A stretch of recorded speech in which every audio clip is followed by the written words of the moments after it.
Hello beautiful people, I'm Gift God's Time by name and you're welcome to this channel. If you are new, do subscribe to my channel, and to all my existing subscribers, thank you for your support. So today's tutorial I'm going to be teaching you how to achieve this pearl like neckline and also how to lace the back part of the dress. This is a ball dress, and for the sake of this tutorial I'll be focusing more on the upper part of the dress. The down part, which is the ball dress itself, I'll create a different video for it. Kindly stay tuned. I'll be using the following fabrics for this project: a half yard of crepe and also half yard of satin. And lastly, I'm going to be using this pearl, which you can get in any beading store. I'll be using the basic bodice pattern for kits, and I have a well-detailed tutorial on how to draft pattern for kits. I will drop the link on my description box below. So we'll start with the front pattern. We'll be altering the neckline, and I'll be using slash and spread method for this neckline. So what I'm going to do, I'm going to mark 0.75 inches. I'm going to mark it in 3 places around the neckline. You can also play around with figures. You can use ½ inch or even as much as 1 inch, but 0.75 inches for me is perfect for this project because it's a child. So next I'm going to connect it with a straight rule, as you can see. So I'll be cutting that rule I just drew, but I won't cut it all the way down. I'm going to cut it halfway. So this will enable me to be able to spread the pattern easily. So next I'm going to take my fabric, which is this soft crepe, and I'm going to fold my fabric. Then I'm going to align the pattern accordingly. So that is the center front of the pattern. I'm going to align it on the folded part of the fabric, and I'm going to pin it so that it doesn't move. Next, I'll proceed in spreading the neckline, which we just slashed, and I'll be using ½ inch for each of them. So that is the first one. I'm just using my tape to make sure that that is ½ inch, and I'll continue all through.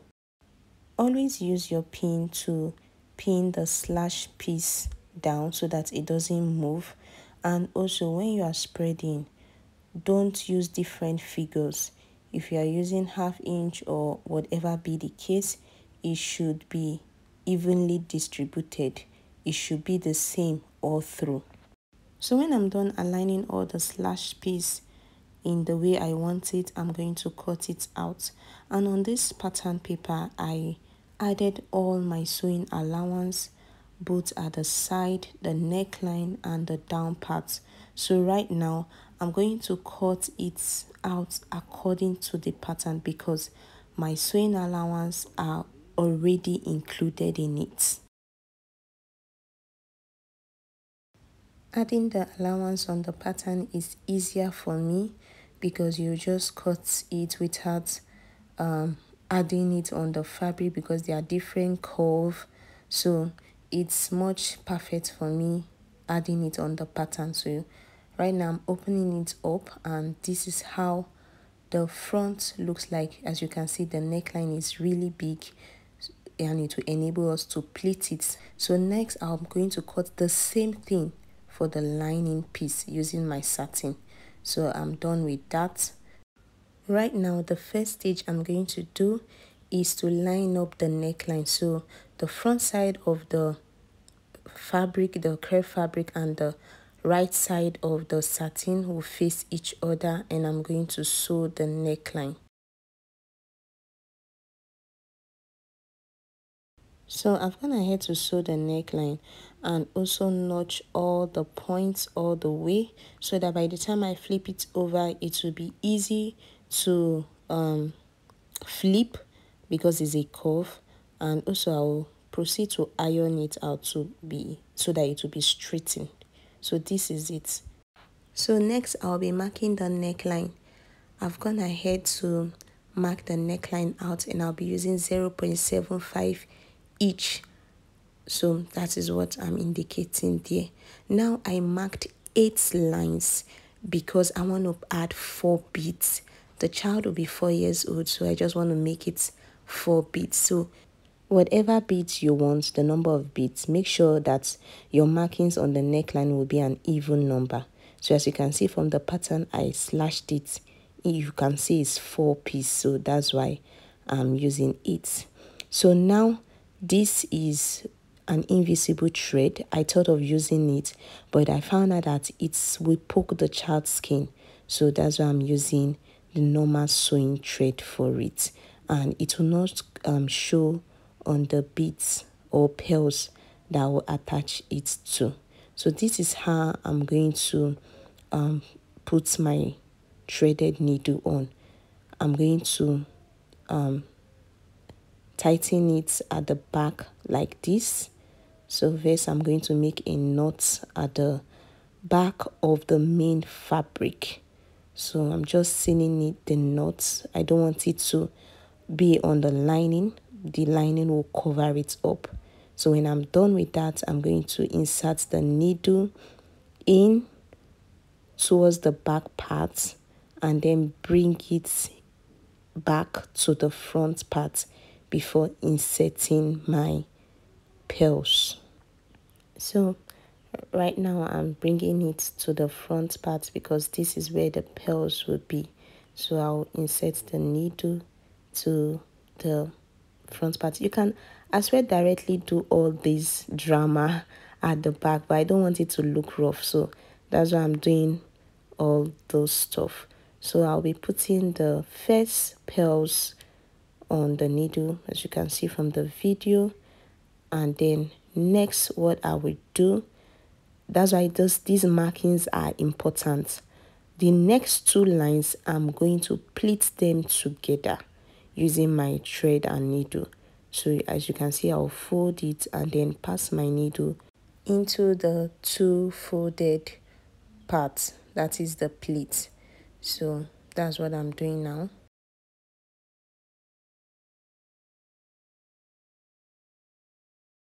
So after that, I'm going to pull the thread. As you can see, the pleat is forming.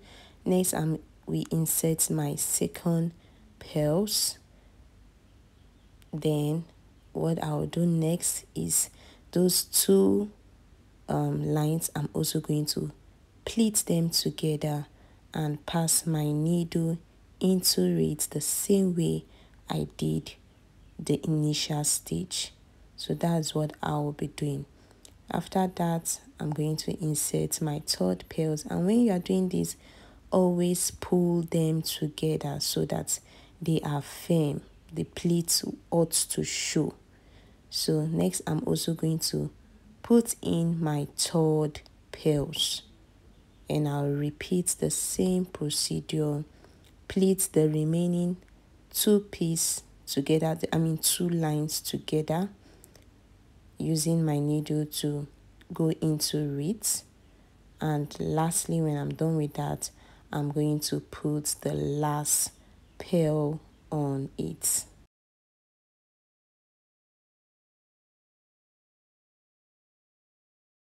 So right now I'm just making sure that it's firm, it's tight, and the pleats are coming out.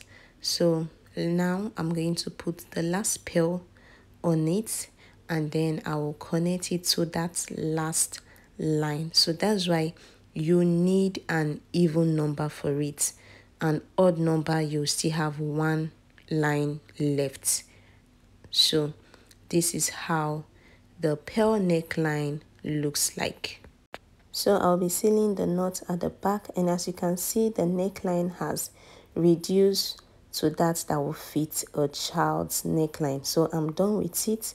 This is it. This is the front part, and this is the back part. It's not that rough. So we are done with the front bodice. We'll proceed to that of the back. This is our basic bodice back. with a zip allowance, and we don't need it for this project, so I'm going to cut it off. So next I'm going to also change the neckline to be V-shape. So but before that, the spacing at the back, I'm going to give 1/2 inch downwards. So by the time it's open, it's 1 inch. Then at the upper part, I'm going to use 1 inch for it. So by the time it's opening to 2, it will be 2 inches. The down parts don't need to be exposed more, just the top parts.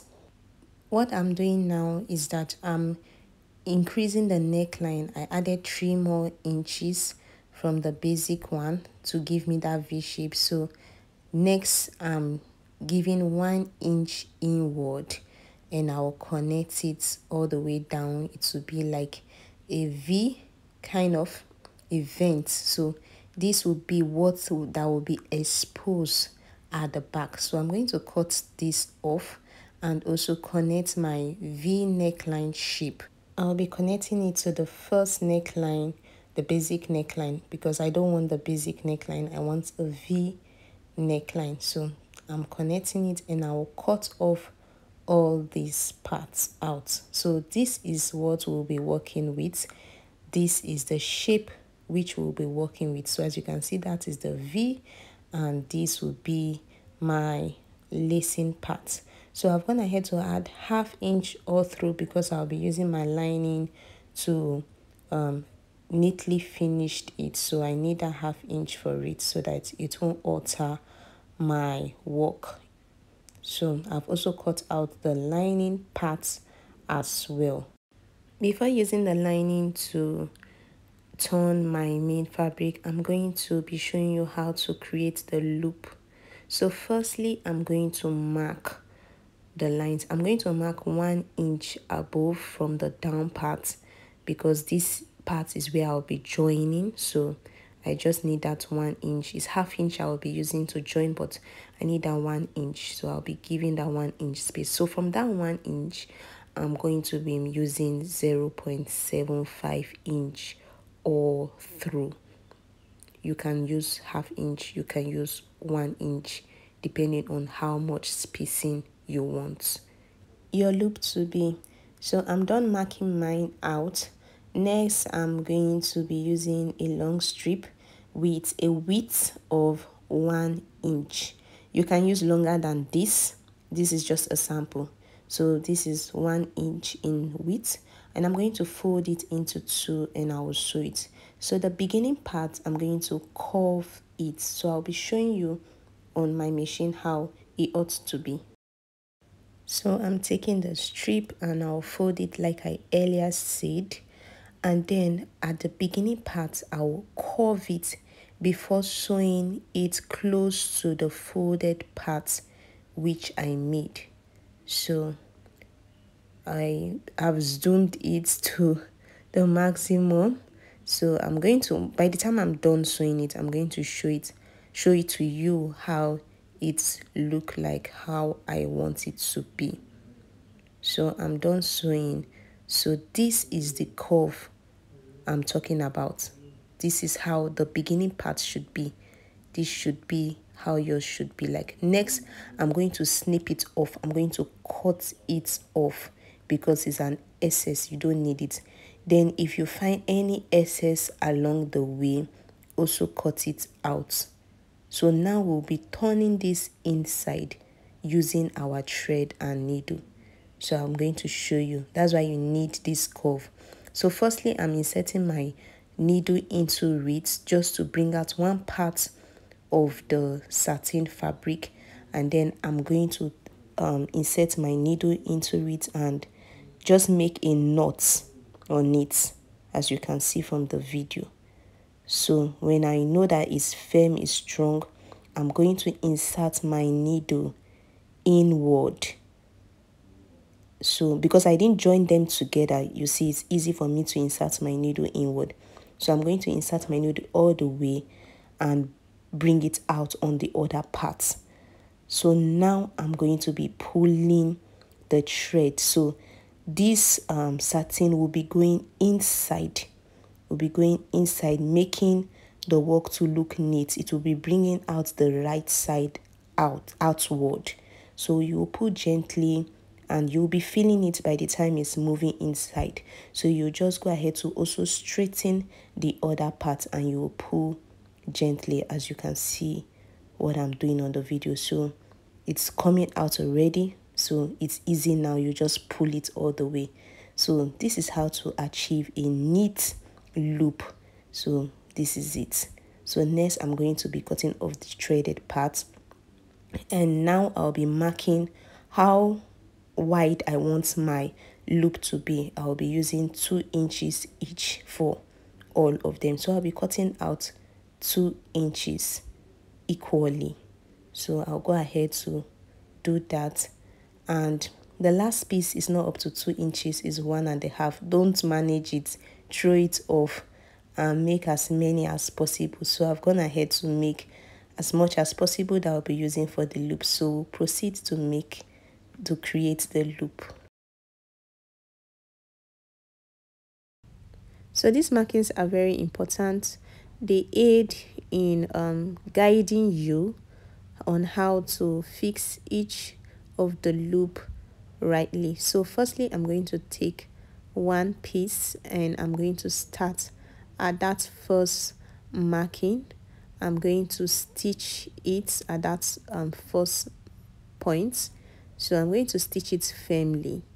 Then after that, I'm going to twist that strip, that is the loop we are forming. I'm going to twist it. I do it because it gives me that firm structure of the loop. I don't want the loop to end up being saggy at the end when you are done with it. So I just twist it to give me that firm structure. Then I'm going to stitch it at the other points, the other marked points. So that is what I'm doing. So I'm done stitching it. Then I'm going to start the next loop directly close to the first part, as you can see from the video. So I'll repeat the same thing, stitch it firmly and then twist it again and connect it to the other marked points. So this is what I'm going to do all through in creating the loops.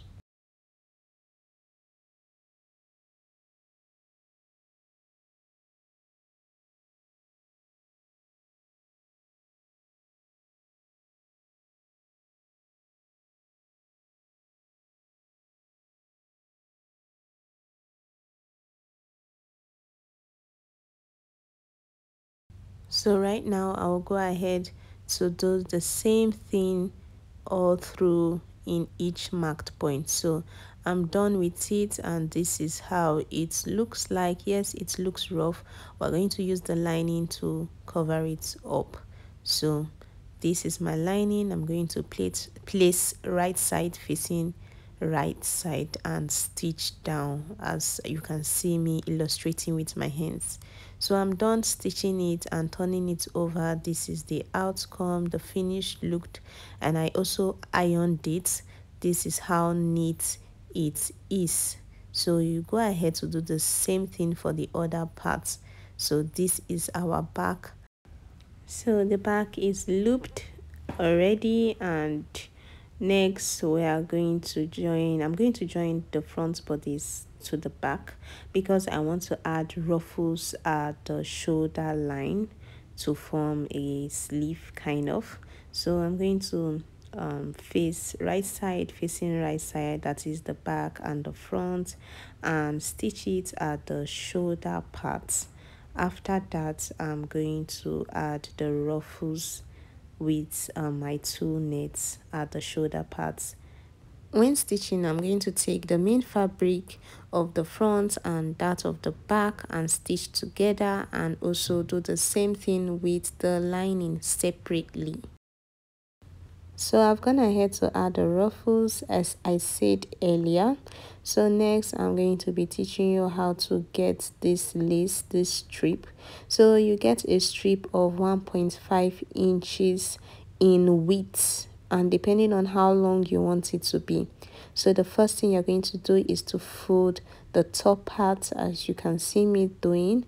Then you're going to fold the two sides. So this is one part of the side. We're going to fold it like that, and then fold the other part as well, the second side. Then at the end, we're going to fold the two of them again together, and then we are going to sew all the way down. So depending on how long your strip is, you're going to sew all the way down. And then when you get to the other part, the other end part, you're also going to fold it, as you can see me doing, and then fold it again just the same way we did at the beginning, and we are done with the strip. So you are going to have a good end point, so the edges at the end will be neatly finished, and that is it. So for the down part of this dress, I'm going to drop the link in my description box. Please don't forget to like this video and subscribe to my channel. Bye.